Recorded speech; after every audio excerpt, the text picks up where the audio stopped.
Birželio 14 diena. Pasaulinė mezgimo viešumoje diena. Birželio 14 diena, šeštadienis, jau beveik įpusėjo mėnesiuką. Dienos ilgėja, pilnatis vis dar ta pati. Oi, tu greičiau išeik iš čia.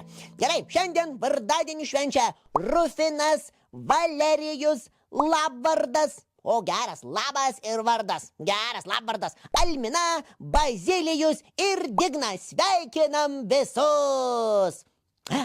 Reikia paskambinti mamai. Labas, mama, kaip tu? Ar numesgiai kojinės? O, laumiukai labokas, kaip tik verdu sriubą, gal užsuksi po darbelių. Vis dirbi ir dirbi, filmuoji ir filmuoji, vargšelis. Net pailsėt neturi kada. Mama, nu pabaigi. Gerai, viskas, bučkis, bučkis, myliu, myliu. Ate. O dabar dienos išmintis. Geriau megzti nevykusi šaliką, nei keršto planą. O revūra, tu, ką čia kalbu, iki rytojaus.